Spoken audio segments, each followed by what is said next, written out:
Good afternoon, women of Washington and guests. Happy International Women's Day.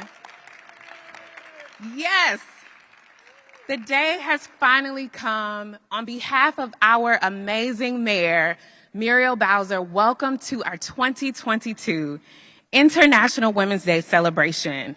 We have an amazing star-studded panel discussion for today, and we have an amazing cause.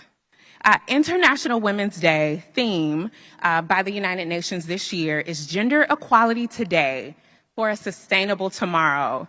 And we are so proud to celebrate the multicultural, international, multidimensional city that is Washington, D.C. today. So what a better way to celebrate our community leaders that make up D.C. We at the Office on Women know that women literally run this city. So celebrating women today is special for us every day. But today is special because we are in the second week of Women's History Month. Happy Women's History Month.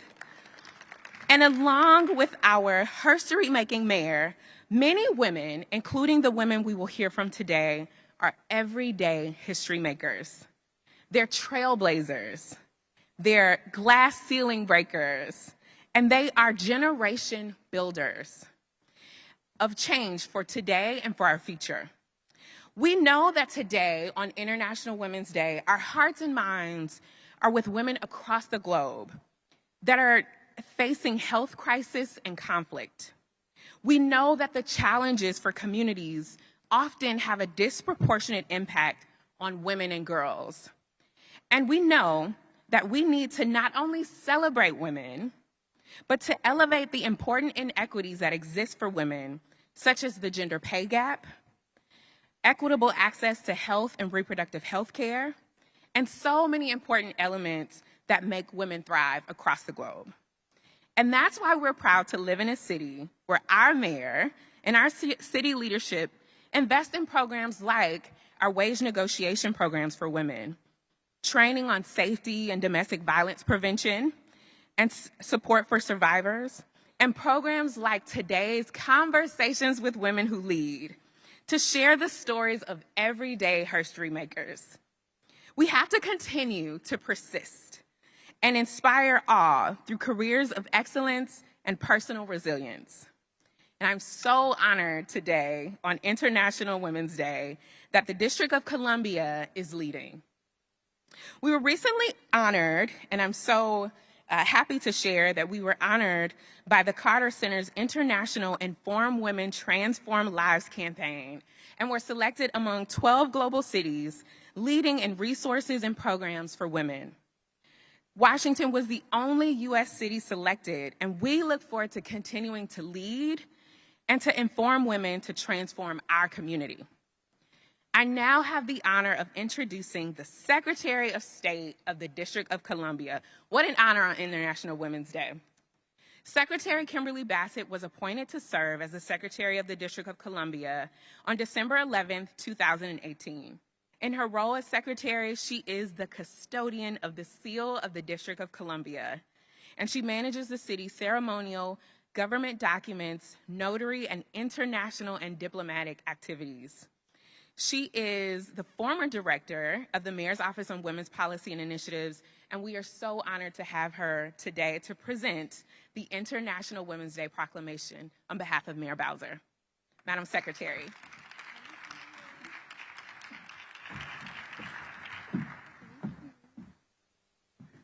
Hello, everyone. I'm Kimberly Bassett, as she said, Secretary of State for the Washington, D.C., and I'm so honored to be here with you today on International Women's Day in this gorgeous building, the National Building Museum. And as we celebrate women leaders in infrastructure here in Washington, D.C., and women all over the world, I want to recognize and thank Mayor Bowser for her incredible leadership here in Washington, D.C. And I also want to acknowledge my famous, beautiful, and fierce women colleagues in district government who are here today. Deputy Mayor Lucinda Babers, Assistant City Administrator Lindsay Parker, Director Unique Morris Hughes, Anita Cozart, Senior Policy Advisor Catherine Antos, and the Chief Resilient Officer Melissa Diaz. I also welcome and thank all the incredible women leaders who are present here today, representing companies, organizations, and institutions in infrastructure. So lastly, I would like to recognize Director Jennifer Porter of the Mayor's Office on Women's Policy and Initiatives. Director Porter and the MOPI team work hard year-round to empower and support Washingtonians. I also like to thank her commission of amazing women as well. Thank you, Director Porter. As we observe International Women's Day, let's commend the work of women leaders around the world in infrastructure and beyond, while we recommit ourselves to supporting and raising awareness for success of women and girls everywhere. So I'm proud to note that within the DC diplomatic community, we have 180 embassies in this capital city and more than 40 women ambassadors. Can you imagine? That's amazing. Representing nations from all over the world. So I'm honored to work and learn from these women each day. And now, on behalf of Mayor Bowser, I would like to read her proclamation. Whereas International Women's Day celebrates the social, economic, cultural, and political achievements of women and proclaims urgent call to action to raise awareness of gender bias and to accelerate the advent of total equality for women. And whereas International Women's Day celebrates women's accomplishments and increasing visibility and commemorates women who have made extraordinary contributions to the advancement of our communities. And whereas International Women's Day recognizes women leaders on the front lines of COVID-19 pandemic, including exceptional healthcare workers, caregivers, innovators, community organizers, and whereas under the theme Gender Equality Today for a Sustainable Tomorrow, this year International Women's Day honors women and girls around the world who are leading the charge on climate change, mitigation, and response, and building a more sustainable future for all. So, whereas the Mayor's Office on Women's Policy and Initiative collaborates with community organizations to develop strategies to uplift and engage women and girls and pave the way for the next generation of female leaders and trailblazers. So, now, therefore, I, Mayor of Washington, D.C., do hereby proclaim March 8th, 2022 as International Women's Day in Washington. Thank you so much, everyone.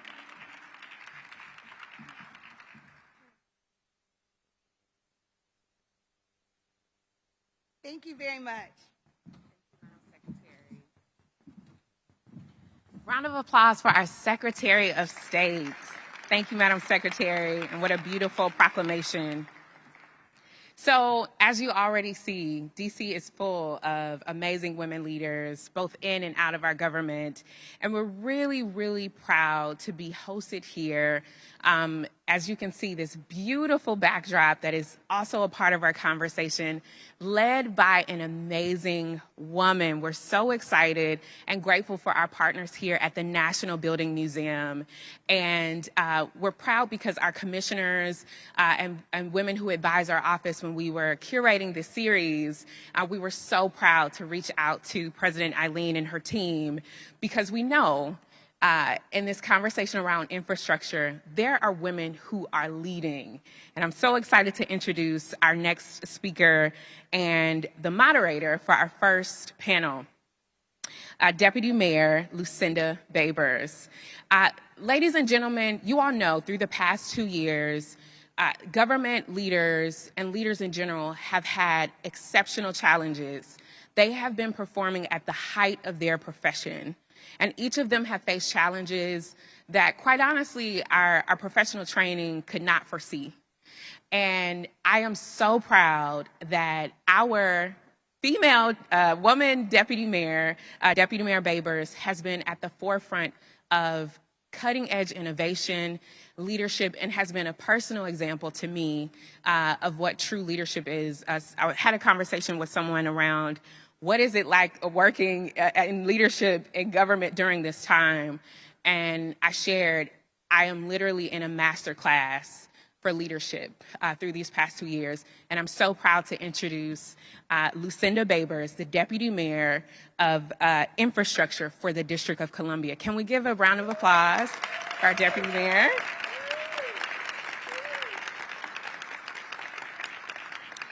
And now our panel will introduce themselves, but I'm going to call up our first group of panelists, Catherine Antos, Senior Policy Advisor to the District Department of Energy and the Environment. Catherine. Dr. Unique Morris Hughes, Director of the District of Columbia Department of Employment Services. Another one of my personal sheroes. Lindsay Parker, Assistant City Administrator, and that deserves a clap in its own, and Chief Technology Officer for the District of Columbia. Anita Cozart, Interim Director of the Washington, D.C. Office of Planning. I got so excited when I got the announcement of her appointment. And finally, Melissa Diaz, the Chief Resilience Officer for the Resilience Bureau of the Washington, D.C. Homeland Security and Emergency Management Agency. Chief Resilience Officer, what a cool title, right? Of course it's a woman. Of course it's a woman. Ladies and gentlemen, let's take it away, panelists. Thank you. So thank you so much, Jennifer. How's everyone doing on International Women's Day? All right, this is so exciting, and I'm so excited to be able to work with such an esteemed group of women in D.C. government. We have plenty of more amazing women too working for us, so it's hard, I'm sure, for them to select just 5 to talk to today. So we're going to jump right into it. And what I'm going to do is I'm going to combine 2 of our questions together where they actually introduce themselves to you, say a little bit about their role and how they're involved in women who lead in infrastructure. And then I want them to just share briefly, because it's 5 of y'all, briefly. I want them to share what excites you? What excites you to get up and go into work as it relates to your job in this great city? So why don't we start with you, Catherine, and we'll just go down. Sure thing. Good afternoon, everyone. My name is Catherine Antos. I'm the Senior Policy Advisor to Director Tommy Wells at DC's Department of Energy and Environment. I'm honored to be here today. I'm honored for the opportunity to serve 2 amazing women, Mayor Muriel Bowser and also Deputy Mayor Lucinda Babers, who's been an amazing person. If you could choose what cluster in district government you want to be part of, you want to be with Deputy Mayor Babers. So in my role in the Department of Energy and Environment, one of the things I'm doing now is I'm the point person for the recovery funding that we're getting from the American Rescue Plan Act, and then also for the federal resources we'll be getting through the Infrastructure Investment and Jobs Act that was passed by Congress and signed by President Biden in November. And so with these 2 pots of funds that are bringing new federal dollars into the district for the Department of Energy and Environment alone, and in fiscal year 2022 alone, that represents over $105 million. And so this is an incredible opportunity for infrastructure to be designing, installing, and maintaining infrastructure that is going to make the district more sustainable by reducing our environmental footprint, making us more resilient so that as we recover from the pandemic, we're actually bouncing forward, and also more equitable, and so that we're really targeting and hyper-focusing our resources so that we can best support the district residents who are most vulnerable to sudden stresses and sudden shocks and chronic stresses, which my Chief Resilience Officer counterpart Melissa will say much more clearly. And I'm so lucky in doing this work that I'm joined by, supported by, and also inspired by so many amazing women leaders. And so how the Department of Energy and Environment, how I'm really excited that we're using these dollars is we're building on what we have already done well, and we're also thinking about what do we need to do differently. And so we're using these resources as a way to meet Mayor Bowser's goals of cutting our greenhouse gas emissions in half by 2032 and becoming a carbon neutral city by 2050. We're using these resources to reduce polluted stormwater runoff so that our rivers, like the Anacostia and Potomac River, can become fishable and swimmable. And then we're also using these resources to create healthier homes for low and moderate income families through energy efficiency, through weatherization, through lead and mold hazard abatement. And as we do all of this work, we're not just doing the projects itself, we're also training and creating jobs for district residents, in particular under and unemployed district residents, to do this important work, to create new opportunities in the green economy. And so when I think about infrastructure, I'm thinking about green infrastructure that makes the environment within our district healthier.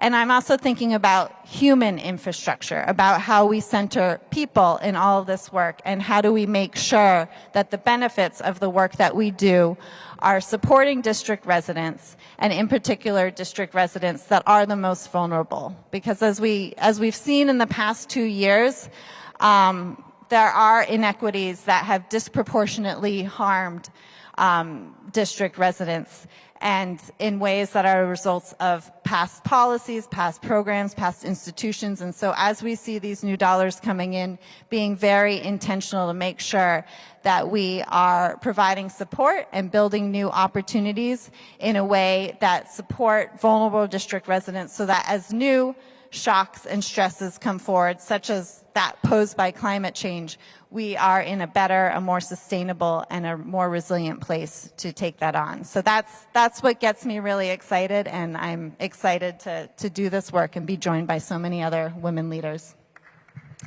So thank you so much, Catherine. Unique?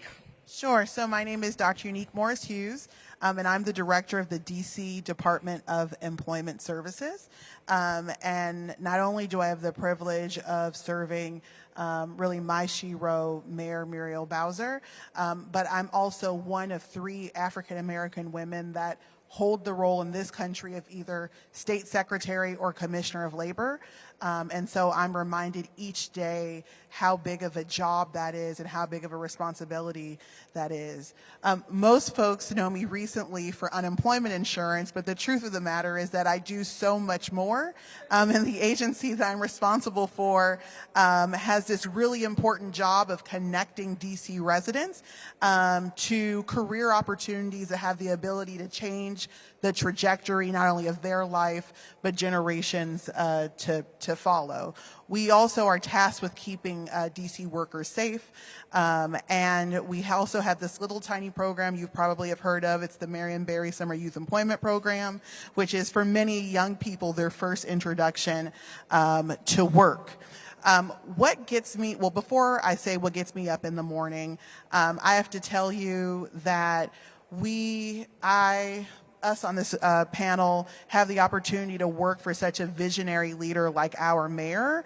Approximately 4.5 years ago, my predecessor and I pitched this idea about an infrastructure academy. And at the time, it was really unheard of, because when you think of infrastructure, you don't necessarily think of the District of Columbia. But we knew that there was an opportunity to build a human capital pipeline where communities of color, where women, where people all over the District of Columbia had an opportunity to work in jobs that were going to build this city up. And so for us, infrastructure isn't just construction, it isn't just green energy, but it's technology, it's water. Clean water is infrastructure. Don't let anyone tell you it isn't, because it is.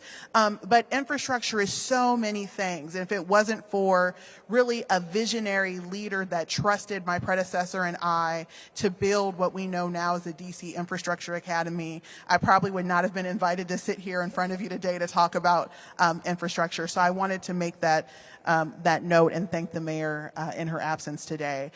What gets me really excited each morning is the ability to connect people to opportunities. I really go to sleep every single night thinking about what more can I do to help people.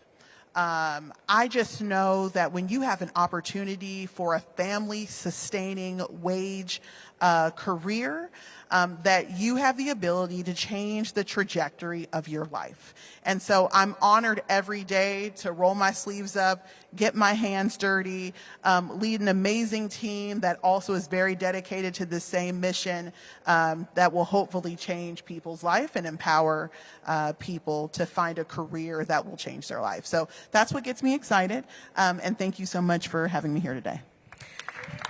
So thank you so much, Unique. And I know that many of you were trying to figure out what is the director of the Department of Employment Services doing here. But as you can see, she plays a very significant role in infrastructure by leading our Infrastructure Academy, which once people go through that, they actually are getting jobs with some great wages. So it is a great program. So thank you so much, Unique. Thank you. And now we turn to our dual-hatted Lindsay. You can explain that to everyone. Thanks so much, Lucinda. Well, it's wonderful to see everybody on International Women's Day here in a beautiful space. My goodness, I have to come back here more often. I have lots of questions about all the different ornaments all over the place. Okay. My name again is Lindsay Parker, and I have the opportunity and the privilege and the honor to serve as the Assistant City Administrator for Mayor Bowser's administration.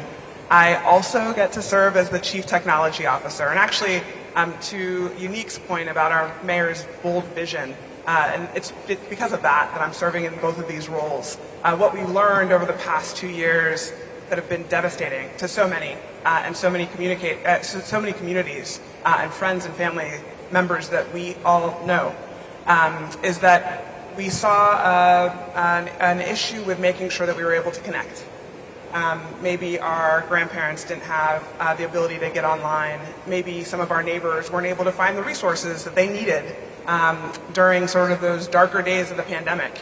And so really what we've all realized is that we need to be more digitally enabled going forward. Technology is going to sort of power the future, and it's going to make sure that our government is able to get the resources and the services to those who need them most.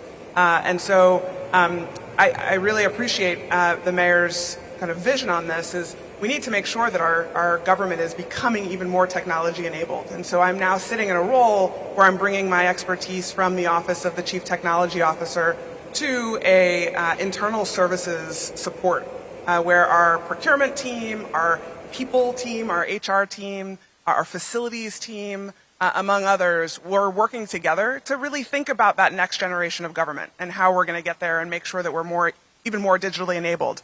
Now, how does that connect to infrastructure? Well, the truth of the matter is we own and operate 800 miles of fiber in Washington, D.C. today. What that does is it connects our network in D.C. government. But what it doesn't do is connect to all of you, necessarily in your homes and your communities. And so that being said, we have a unique infrastructure here. We've got a small geographical area. We've got 800 miles of fiber that we own running throughout the city. We can leverage that, plus thinking about those $3 billion coming up in the Build Back Better infrastructure bill, to really think about what internet looks like in the future for a city like ours. And that's so exciting. So that keeps me up every day. I'm thinking about it. I'm excited about it. And really what we need to do is make sure that we're thinking about the jobs that we're going to need in order to build that infrastructure. And we're thinking about the internal processes within government that are going to be able to leverage it so that when you are looking for your government services in the future, whether you come in person, you're on the phone, or you're online, you've got a great experience when you're coming in to take advantage of those services. So a lot keeps me up at night, but a lot is really, really exciting about the future. And so if you aren't already working for DC government, you should really think about it, because there's a lot to do, and we could use everybody's help. Thanks. So thanks, Lindsay. I think she just gave everybody a job offer. But we're going to hold you to that, Lindsay. As residents, DC residents, we're going to be looking for all our agencies to be accessible online. Yeah, I love it. We're going to be coming after you. You set the mark, though. You took an agency that was probably historically one of the most kind of frowned upon at the Department of Motor Vehicles, and you really turned it into just what I talked about. Whether you're online or whether you're in person, you're really getting that same service, and you're able to get things done quickly. So it's a lot of credit to your team and the work that we shared together, actually, at the Office of the Chief Technology Officer that's going to allow us to get to that future state. So thank you. Well, thank you, Lindsay. Okay, Anita? Well, good afternoon. It is really wonderful to be here, and kind of helps make the case for the work that I do at the Office of Planning. If you think about when you enter into a space, how it makes you feel, what memories it brings to mind, what it makes you think of in the future, that is the work of urban planners. And it's a pleasure that I have and others in our agency have to work with folks here on this stage around that, really thinking about the physical environment and how the physical environment can serve the safety, the vibrancy, and opportunities to thrive in the district. And so we think about that at a neighborhood level, we think about that at a ward level, and we think about it across the city. And so it's one of the things that I'm excited about that really the pandemic has brought into sharp relief is this idea of how do we connect with each other physically and in person, and how do we do it in a safe way. And so one of the things that we were excited to support during the pandemic was the ability to be able to dine and pick up food outdoors. And what we understood from businesses and what we understood from residents is that made all the differences. For businesses, they told us that many of them were able to stay in business, keep their staff, and in some cases actually have more staff during the pandemic, because we created opportunities at the street level to pick up and drop off, and we also had outdoor dining. So we're excited to build upon that but through this partnership that we're starting with a number of downtown stakeholders to really think about, well, what are ways that we can use our streets and our sidewalks and our alleyways in the same ways that folks have been using that organically with their families and otherwise? How can we do that to support local businesses that have been struggling in our downtown areas, to invite people to come back downtown and meet with each other in safe ways, in ways that are culturally representative of the connection that people have to each other and connection that people have to downtown. So that's one example. Another example is we're starting and initiating some work along New York Avenue Northeast.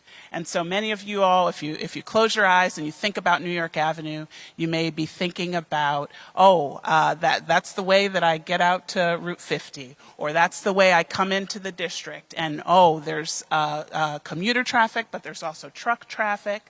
Well, one of the things that we want to think about is how can we reimagine and how can we transition New York Avenue to accommodate those things that we need, but also accommodate jobs, especially for people who live in and around New York Avenue Northeast. How can we also move towards the mayor's goals of 36,000 new housing units by 2025, a third of those affordable? There's lots of opportunities along New York Avenue Northeast to do that. We've developed some policy to help us do that. But we have to do it in a way that, again, as you think about the Building Museum, you think about outdoor spaces you enjoy, ones that feel comfortable, ones that feel well-designed, that feel beautiful, that also accommodate the kinds of amenities, places to walk, places to gather.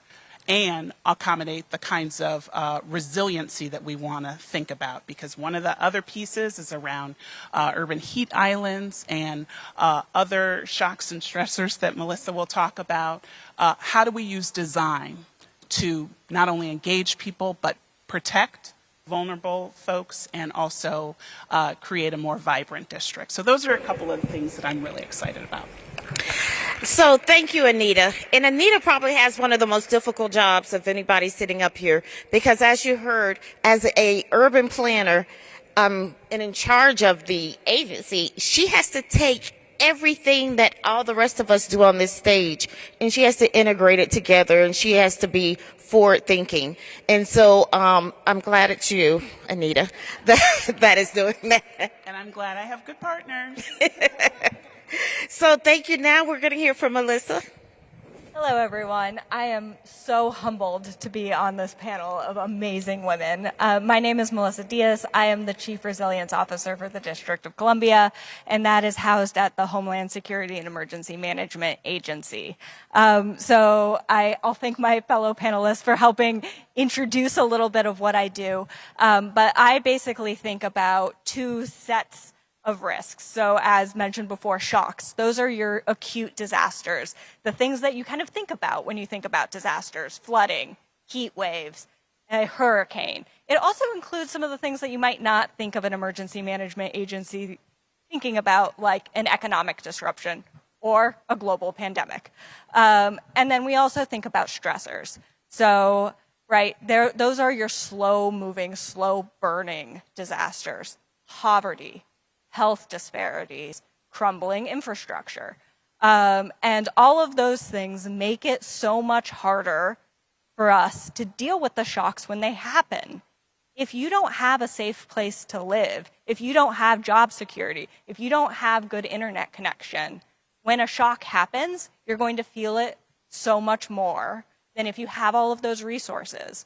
And so what we think of through the resilience strategy, Resilient DC, is how do we bring all of those pieces together? What is the connective tissue between all of those different issues? So the plan outlined 68 initiatives that touches all of the agencies sitting up here and many, many more, and seeks to create a holistic vision for what a resilient DC would look like, what a DC that looks like that can thrive in the face of change. And so when it comes to infrastructure, it's taking that vision. So, we know climate change is going to change our weather patterns. We know it's going to get warmer. We know it's going to get wetter. We know it's going to become less predictable. So let's think about that with every building we build, with every road we build, so that we're ready. We know that if people can get to work affordably and quickly using multiple modes of transportation, that we are setting people up not only to succeed when the skies are clear and blue, but also on those days when we have to move people unexpectedly in ways we don't expect. So thinking about how we use building resilience in everyday things that we're doing as the district and improving everyday systems so that we're ready for those bigger shocks. So that's a lot of what I do. I think what I'm really excited about, though, is the partnerships between all of us, because that's where you see the magic happen in the district, is when we can work together across agencies. And that's one of the things that the Homeland Security and Emergency Management Agency does really well, is we are the coordinating body for disaster management. And we really take that to heart, is that we work with all of our partners. And so on our team, one of the things that we do is we bring in federal money through the Federal Emergency Management Agency to support resilient infrastructure projects. And we don't do that alone. Every other agency is a partner in those projects. So right now we have two really exciting projects. One is to support the current development that DGS is doing, that DEMPED is doing under the leadership of the mayor to build a hospital at the St. Elizabeth campus, and making sure that that hospital has resilient power, so that if there's a cyber attack, so that if there's a storm, if the grid goes down, that hospital and the 911 communication center that's right next door and the emergency operations center can all keep functioning and serving the district. Another project that we're working with the Office of Planning on and the Department of Parks and Rec and the DC Housing Authority is thinking about what resilient parks could look like in the Southwest neighborhood that address flooding. And that's also creating community amenities. So if we know we're going to have more flash flooding, can we use our parks to detain that water? Can we build new greenways? Can we build new spaces where communities can connect and where we can have those powerful places that define our city? And so those partnerships and being able to work with all of these amazing women here and in the rest of district government keep me coming to work every day and keep me so excited. So thank you, Melissa. And you all heard it first from Melissa. On this stage, this is where the magic happens. I love that. I'm going to be using that one. Now, before we go to our next question, let me glance over and check my time. Woo! Okay, because time passes quickly when you're really sharing with you all what we do. So our last question, actually, I'm going to just have whoever wants to answer. And Melissa actually kind of went into it in terms of resilience and making sure our future. But what is exciting in terms of the future and where the district is headed? Yeah, if it's all right, I'd be happy to start. One thing I'm really excited about is how we've been able to deepen our partnerships with some existing partners like Department of Employment Services, where we're working together to train district residents, over 150 district residents a year, to install solar panels to help us with our clean energy transition. I'm also even more excited about new partnerships, such as what we have with DC Public Schools, where we're also connecting that to the learning that's happening in the classroom and creating opportunities to connect to the green economy. So about a couple years ago, we were asked by DC Public Schools in the Anacostia community to partner with Anacostia High School and provide hands-on project-based learning opportunities so students could learn about environmental justice and environmental restoration. And so now we're also using our natural infrastructure, Kingman and Heritage Islands in the Anacostia River, as a place to bring students to learn, but also to give them paid internships so that they are helping with that ecosystem restoration and helping introduce others to these islands through our new Kingman Rangers program.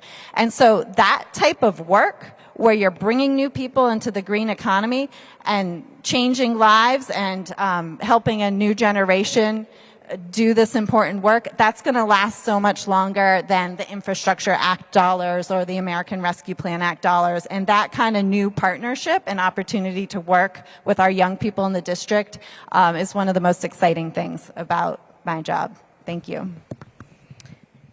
Thank you. Yeah, no, I think that's right. Creating the spark, right, in the next generation. That's exactly what I was thinking about too, is sort of seeing young people's eyes light up when they finally figure out, here's a new career path, here's a new opportunity that I maybe didn't even think about before. Nobody told me when I was in kindergarten that the chief technology officer role existed, right? And turns out we know that there's going to be, I think I'm blanking on the statistic right now, but like 60% of the jobs coming up tomorrow we don't even know about today. And that's exciting to me. And making sure that we're building in that resiliency to that next generation of learner to be curious and be excited and be innovative so that they're ready for those jobs. So at Octo, the Office of the Chief Technology Officer, sorry, not everybody knows it, the alphabet soup of DC government will live on. But we are creating we're working with DCPS and DOES on an apprenticeship program for young people that are in DCPS high schools to get them excited about technology and government tech, civic tech. We're also working with DCPS and my colleagues at the Department of Employment Services to think about an esports summer youth program. So we can take what kids are already interested in, esports gaming, and then show them how to build a computer or build a game, and then teach them a little bit more about the technology behind the infrastructure behind what they're doing and who they're interfacing with.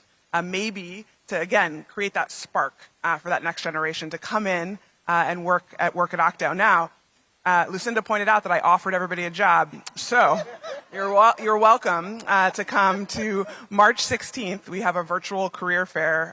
Mayor Bowser's administration has a virtual career fair. We've already done one that was really, really successful. We've got a few jobs in the technology space that are going to be offered there, really helping us think through our processes, how we're going to be doing things differently, how we're injecting innovation into some of the things that we're working on. And so we're excited. One of the things that I'm most excited about is our enablement team. We're going to have a team of people, and let me tell you, a lot of them are going to be women, a team of people that are really thinking about how to make sure that we can bring everybody along to the digital-enabled future that we know is upon us. And so check it out, March 16th, dchr.dc.gov. We'd love to have you work with us. So thank you, Lindsay. We probably have time for one more. Okay, I'll be really brief. What I think is super exciting is that not only will there be more career opportunities, but we get to solve brand new problems. The pandemic has taught us so much. And so the first thing I have to say is that one woman who I know in particular really carried the pandemic and all of the social unrest on her back with other women in district government and led for the country. And so I'm really excited about opening the door for other women to lead. We have to open doors so there's other women coming behind us. And we know what women can do because we witnessed it firsthand. We saw our mayor take on the former president. We saw our city lead and how we handled the pandemic. And I'm excited because there's much more of that to come. So thank you so much. I want to thank each and every one of you all. We will be available for questions during the Q&A part. So we look forward to engaging more. So thank you so much.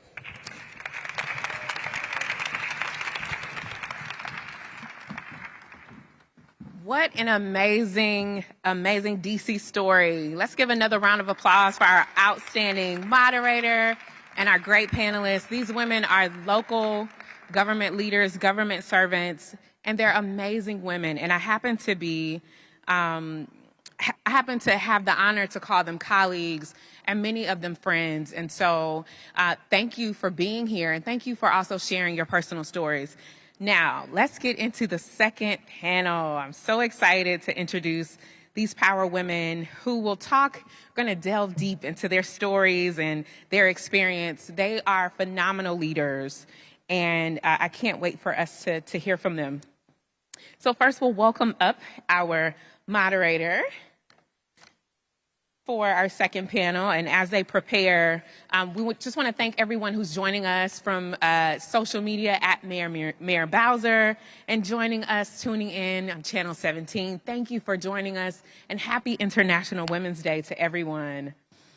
We are here not only to celebrate International Women's Day, but we also have the opportunity to celebrate our girls and the future of women in infrastructure. So I want to give a special shout out to all of our students from our local universities and our local high schools who are watching. So I'd like to introduce our panel and share a brief bit about their backgrounds. Our first panelist, President Eileen Fuchs, is the president of the National Building Museum. She's the 5th director of the museum, which last year celebrated its 40th anniversary, and in its creation by Congress. Her appointment comes at a time where the institution is not only celebrating its history, but is celebrating its reopening this spring and its exciting future. The museum has a new visitor center and plans for exciting new summer programs. She has led the Snug Harbor Cultural Center in Staten Island, New York, since July 2017. And prior to that, she was the executive director of exhibits and programs at the Brooklyn Navy Yard. She not only is a phenomenal woman leader, she's such a visionary, and I'm so excited for us to be here and for her to share about the future of programming here at the National Building Museum. President Eileen. Next up, Dr. Marsha Mcnutt, who is the president of the National Academies of Sciences. And I have to say, I am like such a fan and excited that we have Dr. Mcnutt here. She's a geophysicist and president of the National Academies of Science. From 2013 to 2016, she served as the editor-in-chief of the Science family of journals. And any of you all who, as children, grew up reading Science magazine and reading some of those journals and wanting to know the stories behind it, to know that there was a phenomenal woman who was leading this, I get chill bumps because I'm so excited. She was the director of the U.S. Geological Survey from 2009 to 2013, and during her tenure at the USGS, she responded to a number of major disasters, including earthquakes in Haiti, Chile, and Japan. Mcnutt led a team of government scientists and engineers at BP headquarters in Houston while helping to contain the oil and cap well. She directed the active phase, and for her contributions, she was awarded the U.S. Coast Guard's Meritorious Service Medal. Mcnutt began her academic career at the Massachusetts Institute of Technology, where she was the E.A. Griswold Professor of Geophysics and directed the joint program in oceanography and applied ocean science and engineering. She's a veteran of more than a dozen deep-sea expeditions, and most of which she was chief or co-chief scientist. Dr. Mcnutt. Next, we have Daryl Mckissick, President and CEO of Mckissick & Mckissick. Daryl is President and Chief Executive Officer of Mckissick & Mckissick, managing over $15 billion in projects nationwide. I'm going to just repeat that, managing over $15 billion in projects nationwide. Truly joining a esteemed panel of dynamic women. During the past 30 years under her leadership, she has managed landmark projects, including the new National Museum of African American History and Culture on the National Mall, the MGM National Harbor Casino, the Navy Pier Centennial Projects in Chicago, and has served as the architectural firm of record for the Martin Luther King Jr. Memorial here in Washington, D.C.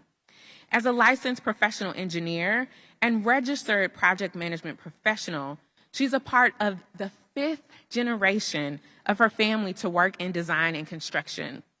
Mckissick is a continuation of the nation's oldest African-American architectural firm and traces its beginnings to Moss McKissick, a master builder who was also a slave. After graduating from the Howard University, HU, with a Bachelor's of Science degree in Civil Engineering, she worked at Turner Construction, Dames and Moore. While at these firms, she honed her experience in the field, working in business development and construction. In 1990, with a shoestring budget of $1,000, Daryl started Mckissick & Mckissick and now has grown to 170 employees with offices in Baltimore, Chicago, Dallas, Los Angeles, Miami, and here in Washington, D.C. The firm is ranked by Engineering News as one of the top construction management for-fee firms in the nation. Ladies and gentlemen, welcome Daryl Mckissick.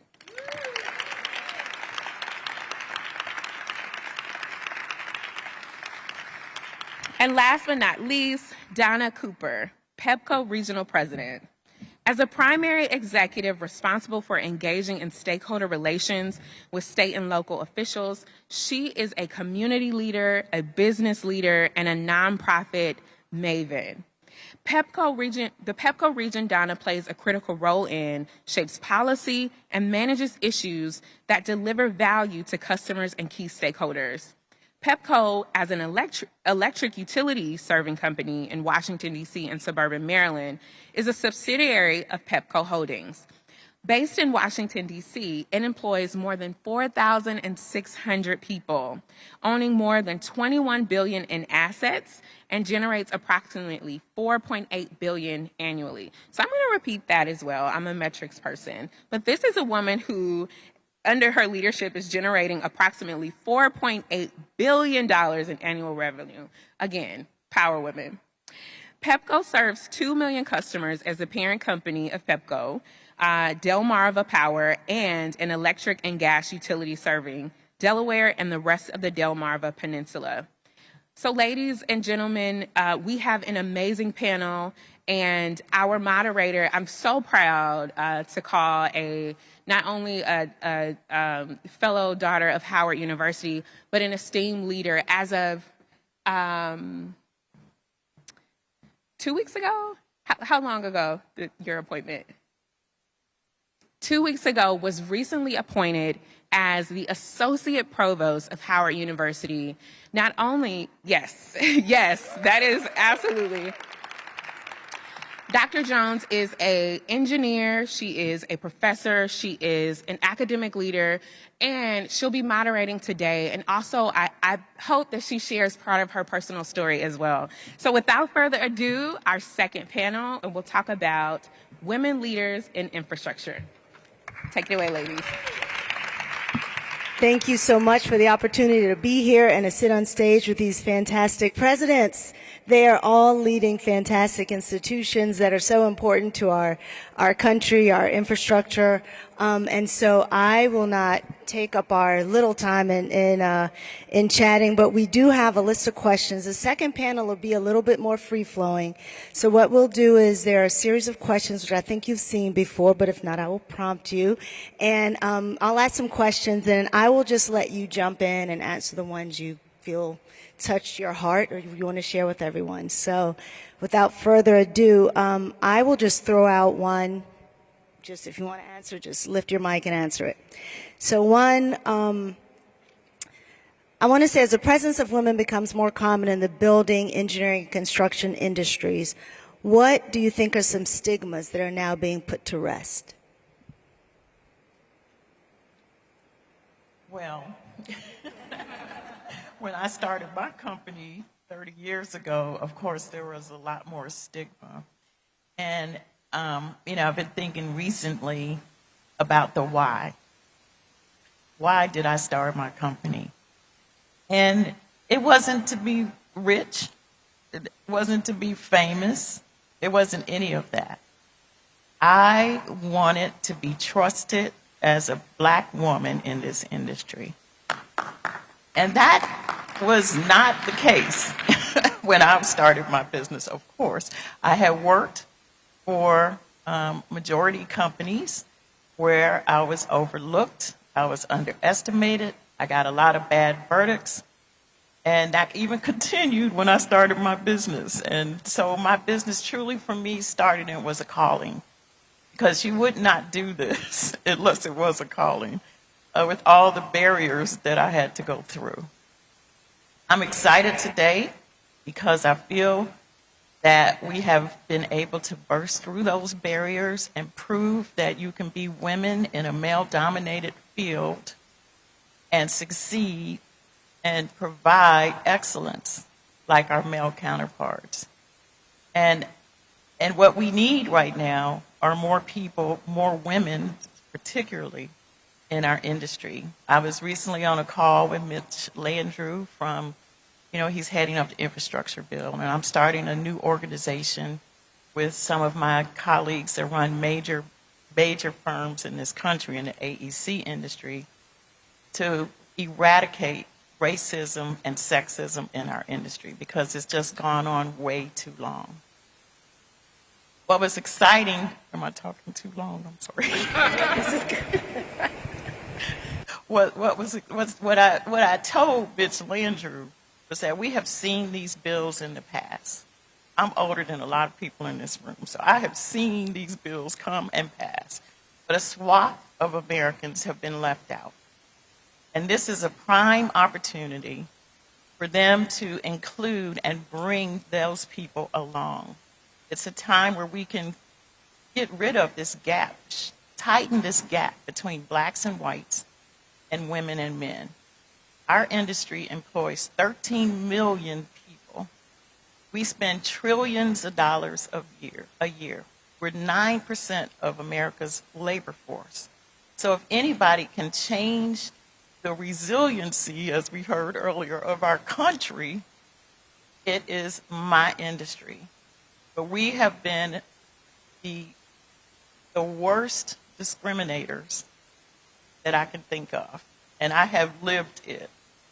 I've had so many Me Too moments that I thought it was a way of life. But this is the thing. I just didn't let anybody define me. I know what I know about, I made sure I understood the science of what I'm doing. And let me tell you, I love the design and construction industry. The science of it was what was so important to me, where I could apply what I learned in school out in the field and in design, and that was so fun. But I always ran up against racism and sexism every step of the way. And now it is time for that to change. So I'm super excited about changing it. The opportunity is out there. But we also, as women and minorities, have to do our part. And that part is going out here and getting in science, get into STEM, learn about our industry. We need you. America is falling behind on a global stage. Our Secretary of Commerce told us this at Economic Club. And it's because we are not utilizing everybody. So we're not getting everybody's perspective, which is different. That's a whole other story I'm going to later. But your perspective is needed. It helps bring the best solution and innovative ideas to what we're doing in our industry. So we need you. Thank you. And I think everyone has a comment, so we'll just go. I just wanted to say one thing that's hard to follow. But I think one stereotype that all of these women are destroying is the idea that women can't make tough decisions.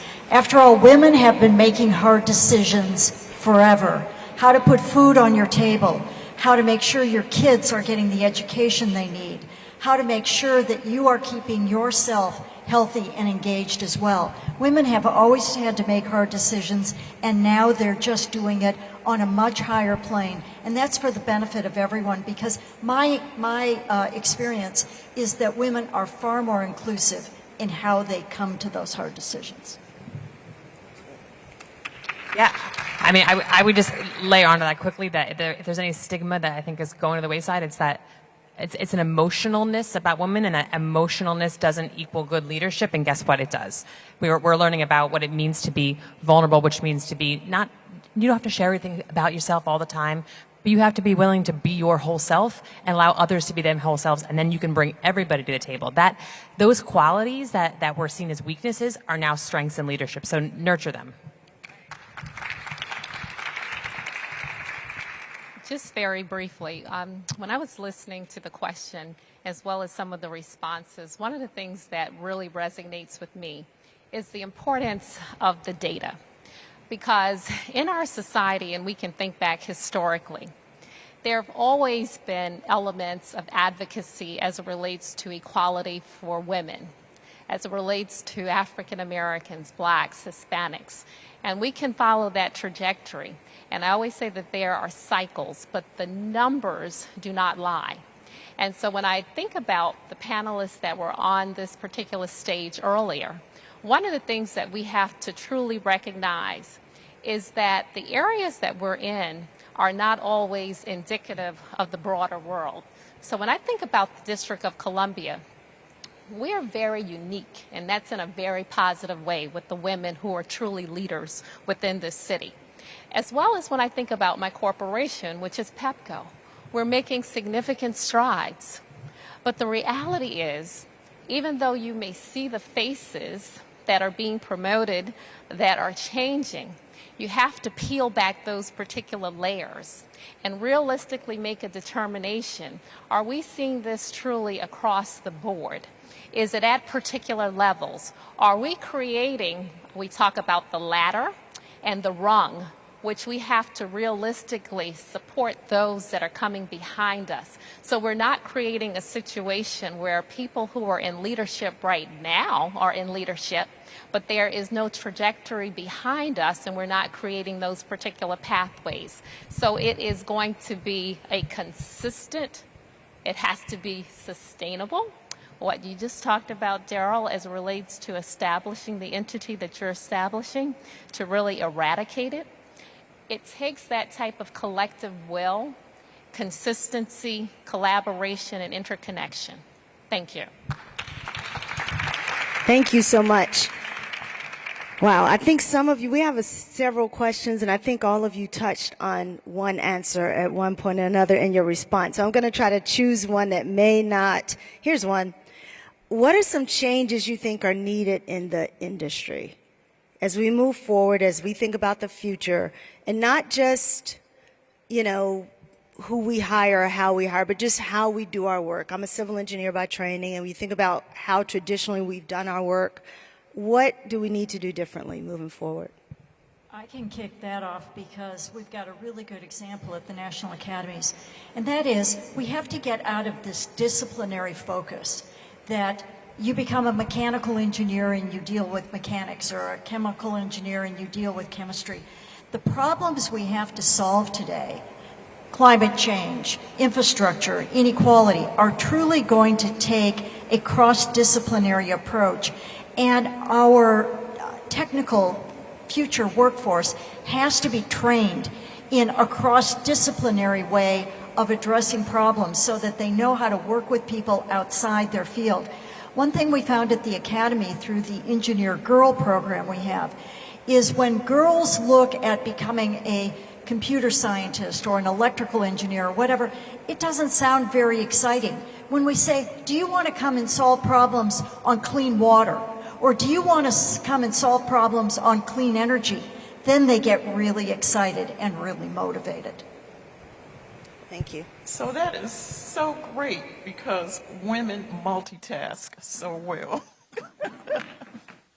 So the fact that we have to bring in all of these different entities to come up with solutions, I think women are just fantastic at that.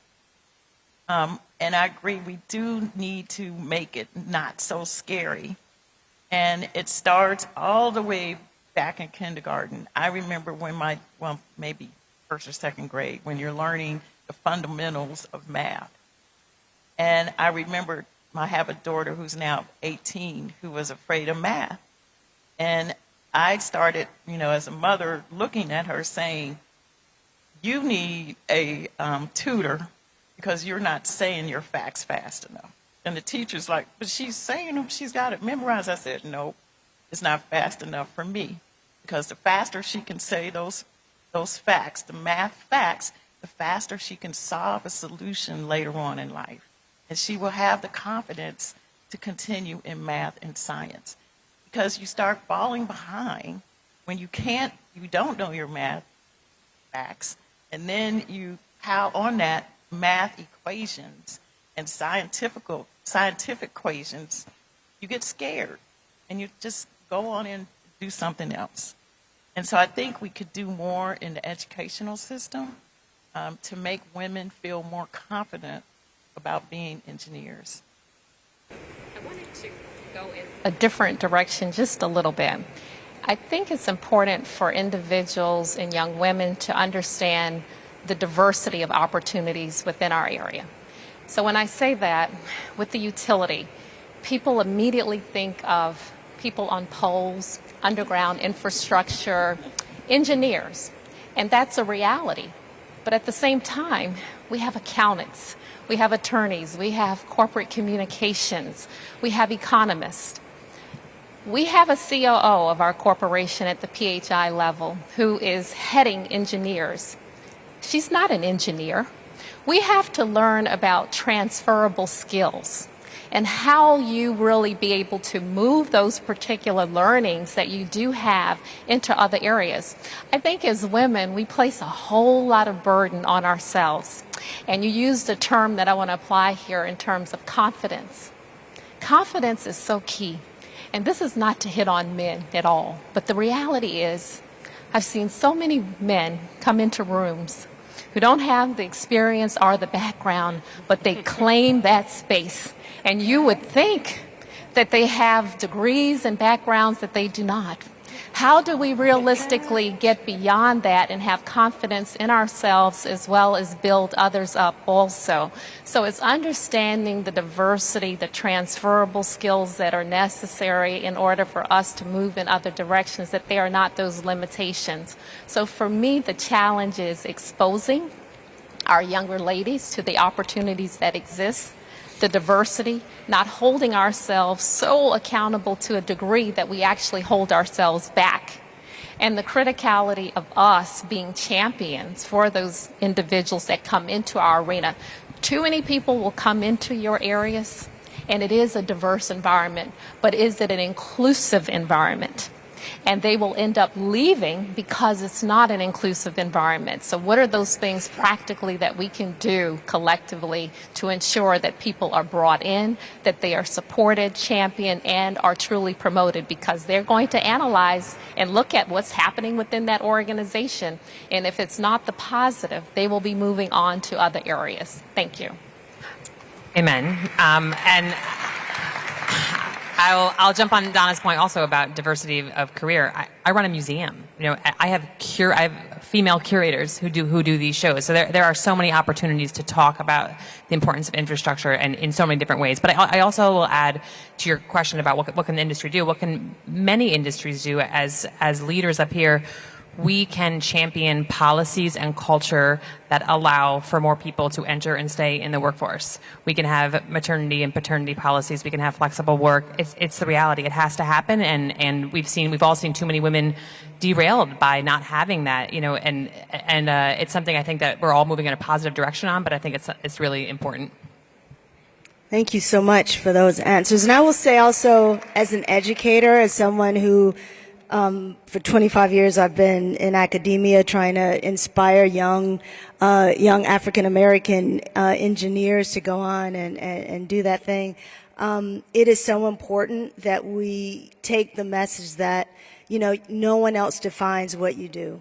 You know, and this idea of bringing your whole self, and, you know, I just want to make sure that everybody does understand that, you know, if you can think about what you want to do, there's a way to get there, and you need to figure out who you need to talk to and how you need to do it.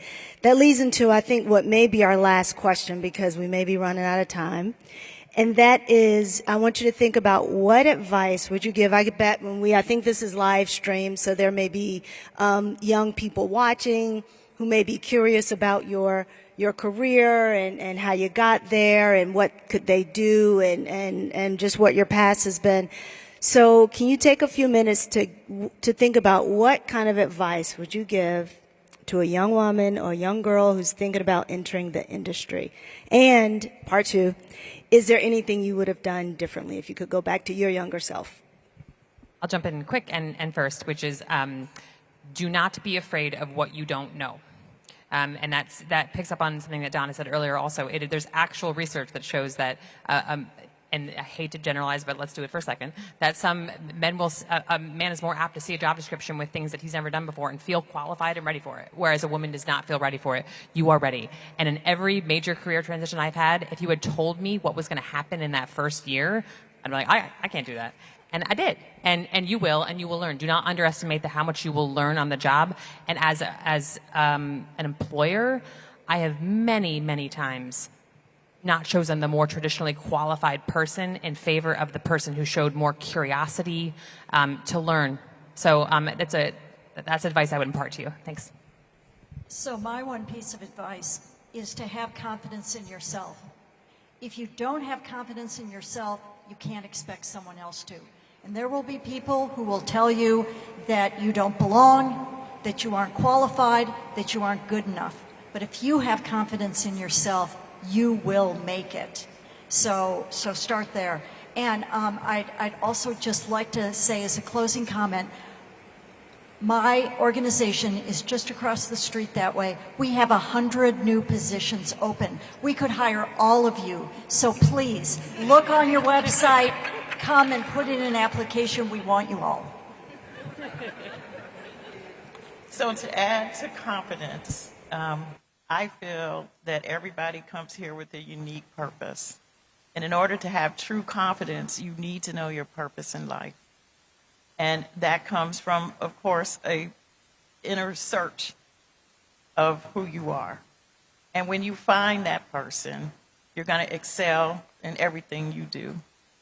You can technically know what you're supposed to do, but if you don't have that confidence, which is fueled from your purpose, you're going to have difficulties. And you're going to get burned out. I think you don't get burned out when you know every day that you're walking in the walk that you're supposed to be walking. And the world needs that, because we were all put here with a different perspective. We've walked different lives. We have different educations. We had different backgrounds. We've had different parents and upbringings. We all have something to bring to the table. I started my company because I didn't have a seat at the table with the companies that I worked with. As a matter of fact, I wasn't even outside of the door where it happened, okay? I was told to put my head down and do my work. So I started a company where I had a seat at the table. And everybody that came to my company had a seat at the table. And I wanted to hear from them. I still want to hear from them. Best thing that happened to us during COVID was that now I could see everybody on a computer screen, everybody. And it looks like everybody has a seat at the table, and I can hear from them. And, you know, that is where you get the true answers to any solution. I had and this is another, I had a great experience of going out to the Apple campus to the Ring in Cupertino. And at lunchtime, when the doors opened and people were going to lunch, what I saw was why Tiffany why Apple is the Tiffany of the Fame group. Because every body of different walks of life were there. All nationalities, all ages, gender, it was all there. They wanted to hear from everybody so that their product is touching everything that everybody wants in the world. And so I just go back to that. You have a unique purpose. Just make sure you find it.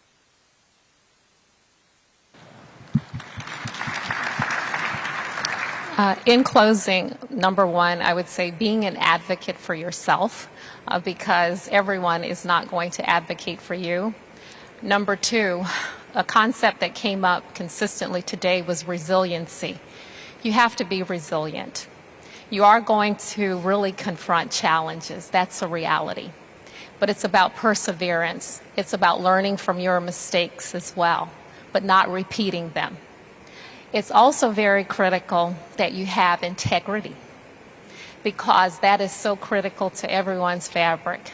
Being trustworthy, being an individual who also is going to give back. Don't be self-centered. Think about how you can give back to others. Others are going to help to set the stage as well as that runway for you, along with you doing your part as well. And don't forget that, because we got here not alone. If we all can think about it, there were many that helped us to get where we are. So do your part in doing that as well. Thank you. Thank you so much. That was fantastic. Lots of nuggets of advice. I now want to invite members of the audience to ask questions if you have them. I don't know when we'll have such a fantastic panel of women leaders in our industry anytime soon. So this is a great opportunity for you to come and ask any questions that you have.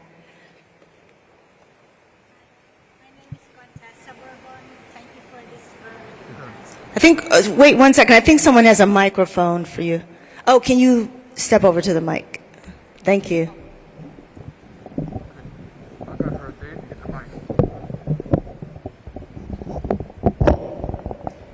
Hi, my name is Contessa Bourbon. Thank you for this very interesting forum.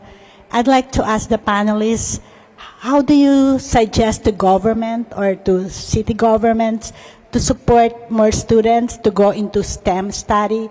How can you be more encouraging? How can government be more encouraging for students to take STEM, since many of you are in technology or in sciences? Thank you. So I'll start and turn it over to some of my colleagues and peers here. One of the things I wanted to note is that there is a huge focus on STEM education. And when I think about Mayor Bowser and just the reference point to the Infrastructure Academy, the schools that are focusing on young women, the partnerships that are taking place because it's about interconnectivity between government, our nonprofits, as well as our businesses. Right now, we're about to kick off a STEM Academy this summer. Well, we're working with the district government in ensuring that this information is getting to young ladies so that they can participate. In about 2 weeks, this program that I lead, which is the Guiding Light Leadership Program for students in D.C., Maryland, Prince George's, Montgomery County. But we're working with the schools as it relates to connecting those students, which are comprised of young ladies as well, to that program, which is connecting them with mentors, the diversity of our particular industry, understanding the opportunities that do exist. So I think it's the partnership, it's the fortitude, it's the commitment as it relates to resources. I always say you can tell where a government is by where they put their dollars. They can always talk about what they're committed to. And so I know we see that in our mayor. I know that we're seeing it at the national level with the Biden administration as well. So it's ongoing policy development, action, as well as partnership. Thank you. Thank you. And Donna, I think that's happening in the city. And some of the partnerships, I'm on the board, national board of ACE, where we really get kids interested in construction and design and STEM in the 7th grade. And we're now talking about throughput all the way to college. And sometimes we don't get enough participation. So somehow there has to be some kind of connection between all the things that we're working out here to provide opportunities with the people who need it. Any other questions? Oh, we see one. Yeah, of course. Thank you very much. Happy Women's Day. I'm Princess Sophie. Women who need opportunity, I'm one of them. Thank you for the wonderful debate. I was very impressed when she said, we having the job for all of you, come. And I own a master in information system management. I can't find no job. I'm still doing the same thing over and over. I want to switch for something else, and I don't know how to transit. And I was very happy to hear you saying, don't women like to be, because I have this degree, I had to just be there. We try not to convert ourselves to something else. I'm really here today because I'm looking for new opportunity. And I will be jumping and know which website you say that they're looking for people to hire, because I'm looking for opportunity. I've been graduating for a few years and I'm not getting a job. Before they were saying you need a citizenship. I have a citizenship, I still do not have a job. So I don't know, and I think that is a blessing for me coming here today. I hope I will have an open door. I will see you maybe to get the website, or if you guys can help me how to transit. My master is in information system management, and I'm bilingual English and French. Thank you. Go to nationalacademies.edu and look for job openings. Oh, thank you. Good afternoon to the esteemed guests. I'm especially happy to see fellow Howard alumni and alumna there on the stage. I have a quick two-part question. My name is Kenyatta Hazelwood, and I'm a registered nurse. In the pandemic, how did you have to change your career or your business during COVID? Secondly, and a little bit more specifically, when you are looking at infrastructure and buildings, do you have health consultants come in? So often, as a mother, as a woman that's a part of a woman-dominated business, nursing, I look at buildings and infrastructure and I think about some of the healthcare things that could be added. And I often wonder, when we see these buildings, do you get health consultants?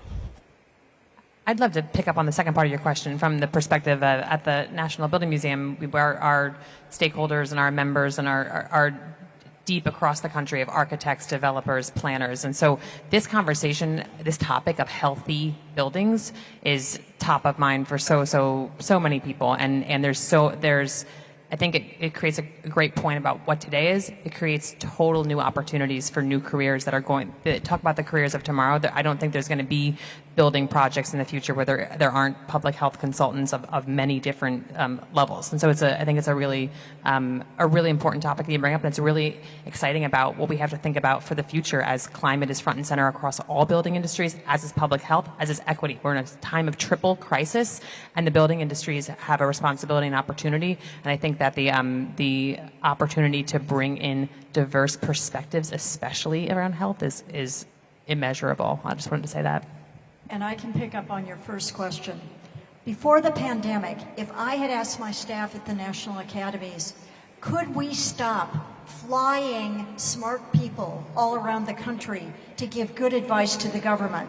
And could we do our jobs from home? I'm sure everyone had said, never. We haven't done that for 150 years. Why would we start now? And then the pandemic happened, and we did it.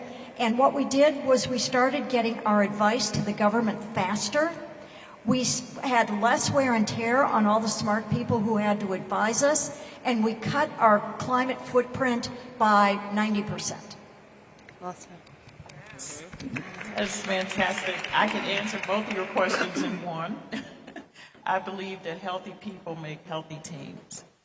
And when COVID hit, I was traveling around, meeting clients, meeting teams, all of that, and I was stuck in one place. And now I'm meeting people on teams. And I had to take everything that I talked about externally and bring it internally to my staff, who needed inspiration and who needed to have a way to be healthy in a crazy environment. And I can say that truly helped our business tremendously. When I look at construction sites, we need everything you do on a construction site is with teams. So you need healthy people on that site. And in order for people to be healthy, they need to physically be healthy, they need to mentally be healthy. So there's so many areas that I think that a health person can help with on site. And I'm so glad you brought this up, because I will be thinking about it, trying to figure out how can we make these huge construction sites operate better with public health officials. Thank you. And just very briefly, in our industry, electric service, in this pandemic, we could not stop by any stretch of the imagination. When I was listening to the panel earlier in reference to technology, resiliency, all of these pieces, we are the platform that powers literally everything. So we had to be out there. Our crews were out there when we didn't have a vaccine, when we didn't know what was transpiring. Of course, there's a segment of our business that was able to work from our homes, behind our computers.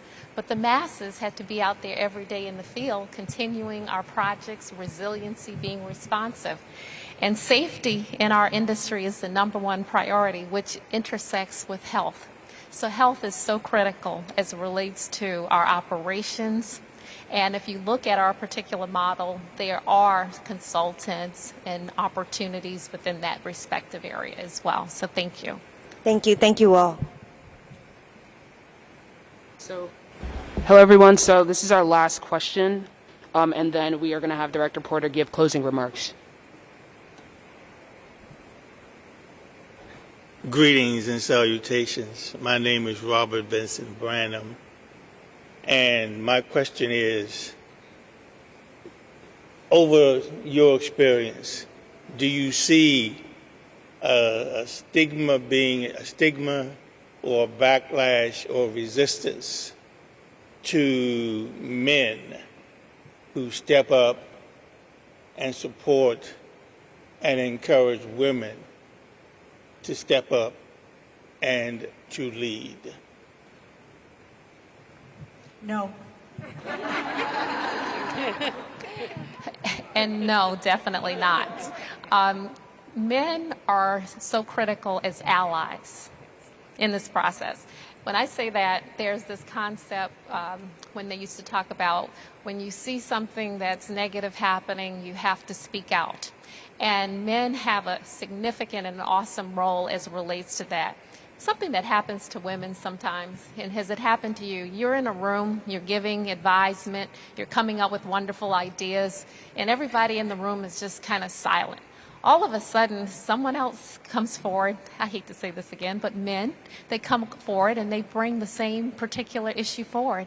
And then all of a sudden, it's the best idea that anyone has ever heard. So what was different about what I said? There was a gentleman in a room like that, and he said, look, he says, that's a fabulous idea, what you just said. But why didn't you jump on this, and why wasn't it as exciting when Karen presented it about 10 minutes earlier? So yes, the voice of men is critical and important in being our ally. Thank you. Thank you so much. That was fantastic. And I want to just thank our entire panel for being here, for giving us your time today. It's so important to hear your words of advice and wisdom and experience. So please join me in thanking our panel for being here. And I will now turn it over.